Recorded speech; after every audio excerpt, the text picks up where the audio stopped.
everyone, welcome to X and Y Learning. അപ്പോൾ നമ്മുടെ CM Kids Scholarship 2026ൻ്റെ ഭാഗമായിട്ട് നമ്മൾ സോഷ്യൽ സയൻസിലെ questions and important areas discuss ചെയ്തുകൊണ്ടിരിക്കുകയാണ്. അപ്പോൾ ഇന്നത്തെ ചോദ്യങ്ങൾ എന്തൊക്കെയാണെന്ന് നമുക്ക് നോക്കാം. Joshimath is an example of the damage to the topography due to the uncontrolled interference of man in nature. Name the Indian state in which Joshimath is situated. അപ്പോൾ നമുക്കൊരു സ്ഥലം തന്നിട്ടുണ്ട് ജോഷിമത്ത് എന്ന് പറയുന്നത്. അത് തരാനുള്ള കാരണം എന്താണ്? നമ്മുടെ ഹ്യൂമൻ ബീയിങ്സിൻ്റെ മനുഷ്യരുടെ അനാവശ്യമായിട്ടുള്ള കൈകടത്തലുകൾ കാരണം എന്ത് ചെയ്തിട്ടുണ്ട്?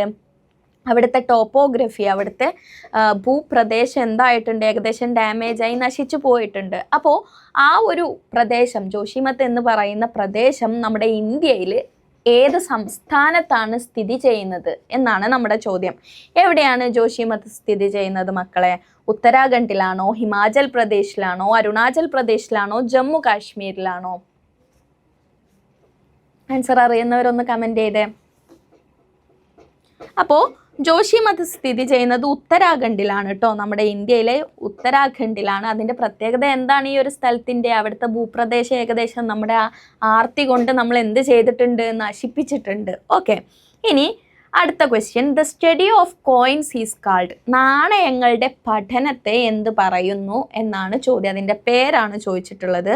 അപ്പോൾ ഓപ്ഷൻസ് എന്തൊക്കെയാണ്? എപ്പിഗ്രഫി ഉണ്ട്, ആർക്കിയോളജി, ന്യൂമിസ്മാറ്റിക്സ് ആൻഡ് ആസ്ട്രോണമി. അപ്പോൾ നമുക്ക് തന്നിട്ടുള്ള ഓപ്ഷൻസ് നോക്കിയിട്ട് ഏതാണ് answer?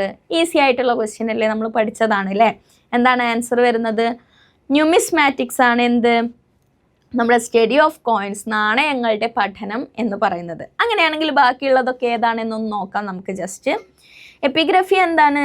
Study of ancient inscriptions and writings carved in stone, metal or other materials. നമ്മുടെ ഗുഹകളിലൊക്കെ ഉണ്ടല്ലോ പുരാതന കാലത്തെ ആൻഷ്യൻറ്റ് ഹിസ്റ്ററി ഒക്കെ നമ്മൾ പഠിക്കുന്ന സമയത്തിലെ കേവ് പെയിൻറ്റിങ്സ് ഒക്കെ അറിയാമല്ലോ നമുക്ക്. അപ്പോൾ അങ്ങനെയുള്ള സ്ഥലങ്ങളിൽ എന്ത് ചെയ്തിട്ടുള്ളത്? ആ സ്റ്റോണിൽ, അതായത് കല്ലുകളിലും മെറ്റൽസിലും ഒക്കെ അല്ലെങ്കിൽ മറ്റു മെറ്റീരിയൽസിലൊക്കെ നമ്മുടെ ആൻഷ്യൻ സ്ക്രിപ്റ്റ്സ് ഉണ്ടാവും, അല്ലെങ്കിൽ ഇൻസ്ക്രിപ്ഷൻസ്, എഴുത്തുകളൊക്കെ ഉണ്ടാവും, അല്ലെങ്കിൽ ചിത്രങ്ങളൊക്കെ ഉണ്ടാവുമല്ലോ. അതിനെ പഠിക്കുന്നതിനെ പറയുന്ന പേരാണ് എന്ത്?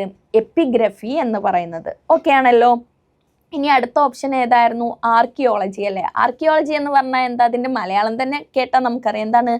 പുരാവസ്തു ഗവേഷണം എന്ന് നമ്മൾ പറയില്ലേ. അപ്പോൾ ആർക്കിയോളജി എന്ന് പറയുന്നത് എന്താണ്? The study of past human life through excavation and analysis of artefacts and remains. അപ്പോൾ എന്താണ്? നമ്മുടെ മനുഷ്യരുടെ ചരിത്രം പഠിക്കുന്നത്. എങ്ങനെയാണ് പഠിക്കുന്നത്? വെറുതെ ഇങ്ങനെ കണ്ടു പഠിക്കുന്നതല്ല. നമ്മൾ എന്ത് ചെയ്യും? ആർട്ടിഫാക്ട്സും അതുപോലെ നമ്മുടെ ഭൂമിയൊക്കെ എക്സ്കവേറ്റ് ചെയ്യും, കുഴിച്ചെടുത്തിട്ട് അതിൽ നിന്ന് കിട്ടുന്ന പ്രൂഫ് വെച്ചുള്ള പഠനത്തിനെയാണ് എന്ത് പറയുന്നത്? നമ്മൾ ആർക്കിയോളജി എന്ന് പറയുന്നത്. ഓക്കെ, ആർക്കിയോളജിസ്റ്റ്സ് ഒക്കെ ആവാൻ താല്പര്യമുള്ള കുട്ടികളൊക്കെ ഉണ്ടാവില്ലേ. അപ്പോൾ ഇനി അടുത്ത ചോദ്യം, അസ്ട്രോണമി. അസ്ട്രോണമി എന്ന് പറയുന്നത് എന്താണ്? The scientific study of stars, planets, other objects in space. ജ്യോതിശാസ്ത്രം എന്താണ്? നമ്മുടെ സ്പേസിലുള്ള കാര്യങ്ങളൊക്കെ പഠിക്കുന്നത് അല്ലേ. ആസ്ട്രോണമിസ്റ്റുകളൊക്കെ ആവാൻ ആഗ്രഹമുള്ള ഒരുപാട് പേരുണ്ടാവും, എനിക്കറിയാം.